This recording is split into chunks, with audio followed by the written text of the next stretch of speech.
Hello everyone, here I am back with the lecture number 16th on Smart Read Vocab. आज इस lecture में मैं discuss करने वाला हूँ smart read drill number 16th में यूज्ड पैसेज के इंपॉर्टेंट वर्ड्स को. So without taking any more time चलिए शुरू करते हैं. So the very first word of today is yearn. Let me tell you friends, ये जो वर्ड्स हैं ये हमने लिए हैं स्मार्ट रीड ड्रिल नंबर 16 के पैसेज से, एज आई सेड अर्लियर. और ये जो पैसेज है ये हमने लिया है रस्किन बॉन्ड, जो एक बहुत ही फेमस इंडियन ऑथर हैं, इवन वर्ल्ड फेमस ऑथर हैं, उनके एक बहुत ही फेमस पीस ऑफ राइटिंग से. एंड जब आप पैसेज पढ़ेंगे स्मार्ट रीड ड्रिल नंबर 16 में, you will find it interesting. चलिए अब डिस्कस करते हैं इसके वर्ड्स. जो वर्ड्स हमने पिक किए हैं पैसेज में से, पहला वर्ड है यर्न. रेफरेंस क्या दिया है? He yearned for the company of friends, यानी अपने फ्रेंड्स की कंपनी के लिए उसने यर्न किया. मीनिंग चेक करते हैं. To have a strong desire और लॉन्गिंग फॉर समथिंग, किसी चीज़ के लिए बहुत ही तीव्र इच्छा रखना, बहुत ही तीव्र डिज़ायर है या लॉन्गिंग है किसी चीज़ के लिए. और वो चीज़ स्पेशली कैसी है? अनअटेनेबल और आउट ऑफ रीच, यानी कोई ऐसी चीज़ जो अनअटेनेबल है, यानी उसको पाया नहीं जा सकता, या आउट ऑफ रीच है, यानी कि आपकी पहुंच से बहुत दूर है.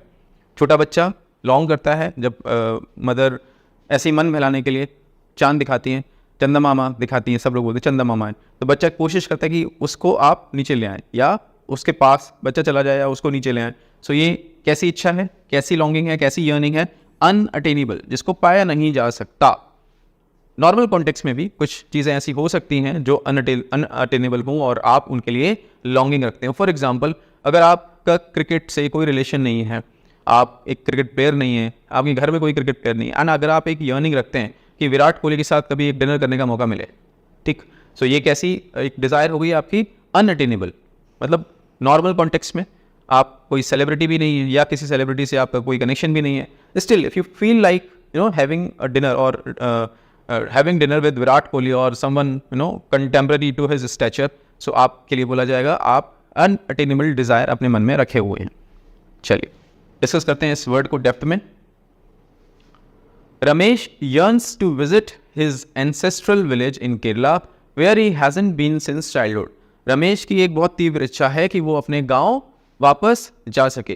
केरला में कोई गांव है रमेश का, और रमेश वहाँ से बहुत दूर रह रहे होंगे, हो सकता है कंट्री में ही बहुत दूर रह रहे हो सकता है अब्रॉड रह रहे हो, और अब उनको बहुत तीव्र इच्छा आ रही है कि चलो गाँव एक बार वापस चलते हैं. यार वो गाँव था हमारा, बचपन में हम वहाँ पर इतनी मौज करते थे, चढ़ जाते थे पेड़ पे, वहाँ से फ्रूट्स तोड़ते थे, भागते थे खेतों में, इस तरीके की जो हमारी यादें होती हैं. सो जब आप बहुत बड़े हो जाते हो तो आप यर्न करते हो वापस से गांव जाने का मौका मिले. ठीक, एक और एग्जांपल हमारे सामने. After years of hard work Sanjay finally achieved his dream of studying abroad, fulfilling a life long yearning for higher education. Sanjay की एक लाइफ लॉन्ग यर्निंग थी, एक बचपन से एक डिज़ायर थी, बहुत तीव्र और स्ट्रॉन्ग डिज़ायर थी. क्या? वो हायर एजुकेशन के लिए जाना चाहते थे अब्रॉड. सो ये हाँ, ड्रीम ऑफ स्टडिंग अब्रॉड, वो किसी यूनिवर्सिटी में अब्रॉड, ऑक्सफोर्ड, हार्वर्ड टाइप की यूनिवर्सिटी में जाना चाहते थे. ये उनकी बचपन से एक बहुत इसके लिए तीव्र इच्छा थी. सो यर्निंग यहाँ पे आपको समझ में आ गया होगा, आई होप. चलिए डिस्कस करते हैं इसके सिनोनिम्स. क्रेव, डिज़ायर, एक, लॉन्ग. अब एक मतलब दर्द होता है, पर यहाँ पे एक दर्द है किस चीज़ के लिए? उस चीज़ को पाने के लिए जो अनअटेनेबल है या आउट ऑफ रीच है. सो यर्निंग का सिनोनिम एक हो सकता है. अब इसके एंटोनिम्स हैं डिसरिगार्ड, निंदा करना या अनिच्छा जाहिर करना, डेस्पाइज घृणा करना, डिटेस्ट घृणा करना. एक तरफ है जिसके लिए आप मरे जा रहे हैं उसको पाने के लिए, दूसरी तरफ आप घृणा कर रहे हैं. सो ये एंटोनिम्स हो गए इसके. आई होप यर्न आपको पूरी तरीके से समझ में आ गया होगा. डिस्कस करते हैं next word which is confined. क्या रेफरेंस दिया है? पढ़िए एक बार इसका reference. But here he was confined to a life of rules and expectations surrounded by people who would never understand him. चलिए मीनिंग चेक करते हैं. रेस्ट्रिक्टेड और limited within certain boundaries और कंस्ट्रेंट्स. क्रैम्ड, ये एक physical context में meaning हो सकता है. क्रैम्ड, एक बॉक्स में आपको बंद कर दिया गया तो आप कैसे अंदर बैठे होंगे उसमें? क्रैम्ड. या कोई ट्रेन कंपार्टमेंट है, मान लीजिए आपका रिजर्वेशन नहीं हुआ और आप जनरल कंपार्टमेंट में घुस जाते हैं, सो आप वहाँ पे कैसे फील करते हैं? कन्फाइंड. ऐसे आपने पकड़ रखा है और सब आपके आजू बाजू सब लोग जहाँ जिसको स्पेस मिल रहा है वो खड़े हुए हैं. So you are standing in a confined space, confined manner में, बस कैसे भी अपने आप को बचा के वहाँ पे. चलिए डिस्कस करते हैं इसको.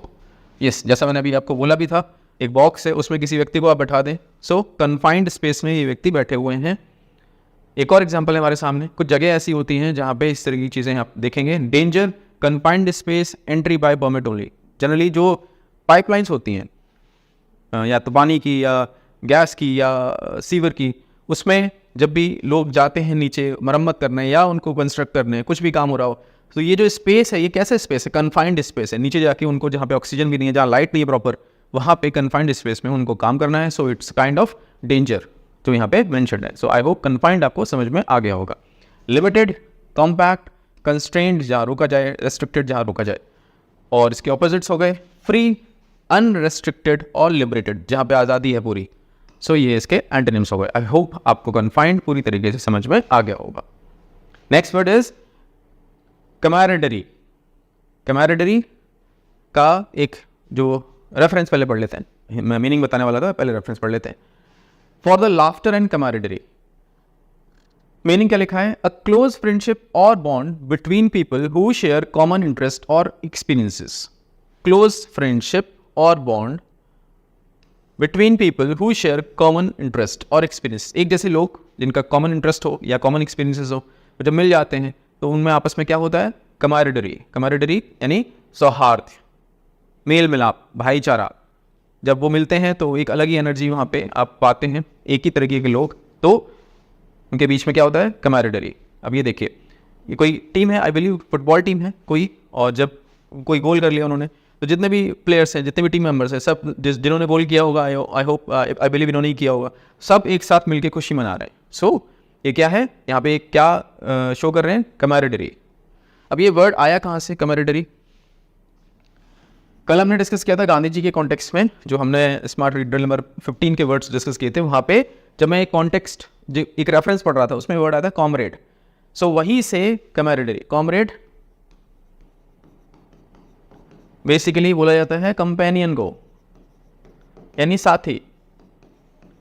कैमारेडरी, जब आप साथी की बात कर रहे हैं तो साथी के साथ रहने पे आप सौहार्द फील करते हैं, एक अच्छी सी फीलिंग फील करते हैं, ये भी मेरे जैसा है, और आपको मज़ा आ रहा होता है वहाँ पे, आनंद जब आप फील करते हैं एक ग्रुप में, जब सेम इंटरेस्ट के लोग होते हैं। सो हम बोलते हैं उसको कैमारेडरी।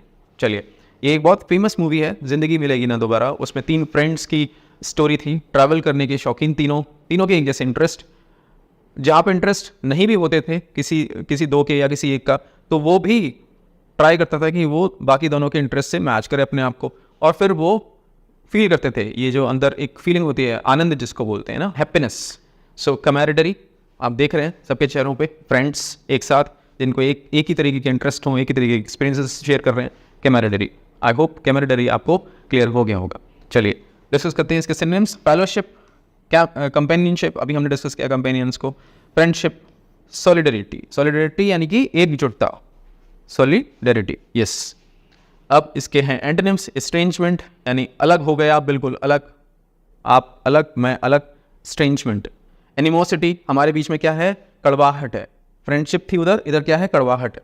हॉस्टिलिटी, अब ये और थोड़ा सा बड़ा हो गया, शत्रुता, शक्ल भी देखना पसंद नहीं कर रहे हैं एक दूसरे की। सो कैमारेडरी का ऑपोजिट हॉस्टिलिटी, एनिमोसिटी या फिर एस्ट्रेंजमेंट। आई होप ये वर्ड आपको पूरी तरीके से क्लियर हो गया होगा। Now the next word is acceleration. Acceleration, बहुत ही ज़्यादा खुशी।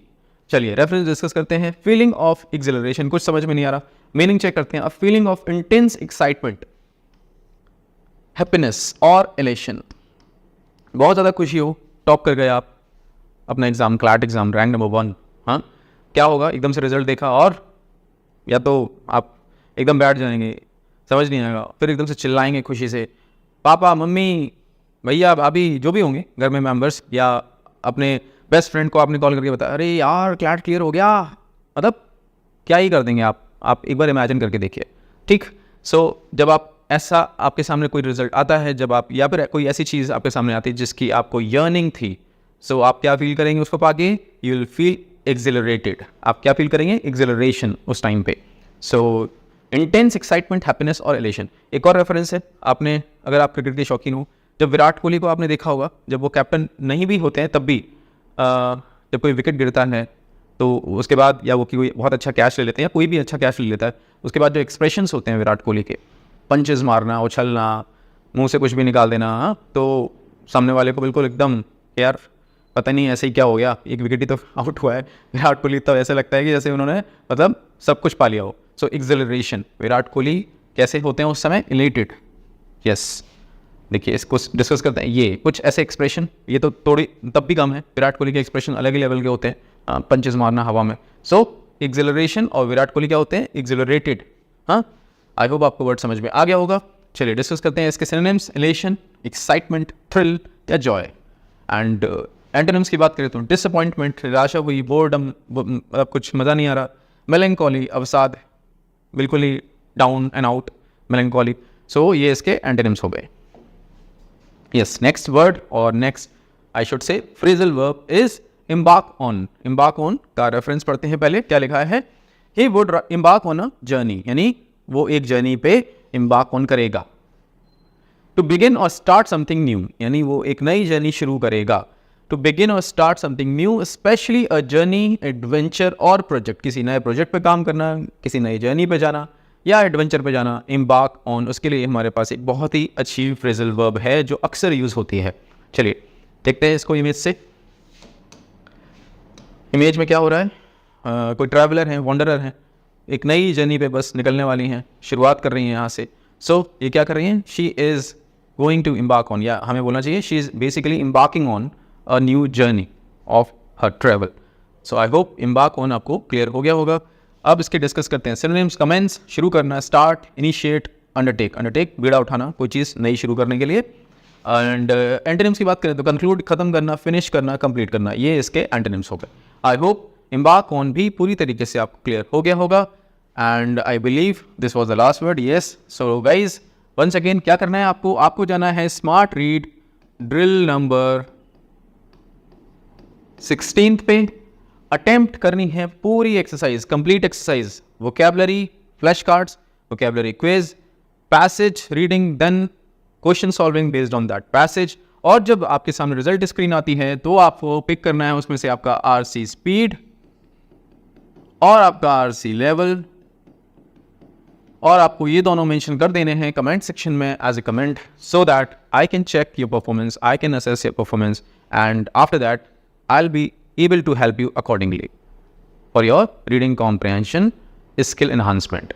सो गाइस दिस इज इट, और हमेशा की तरह this is my number, I am available on WhatsApp 8979589366।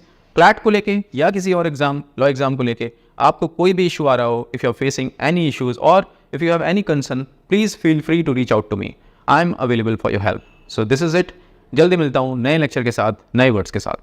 Take care.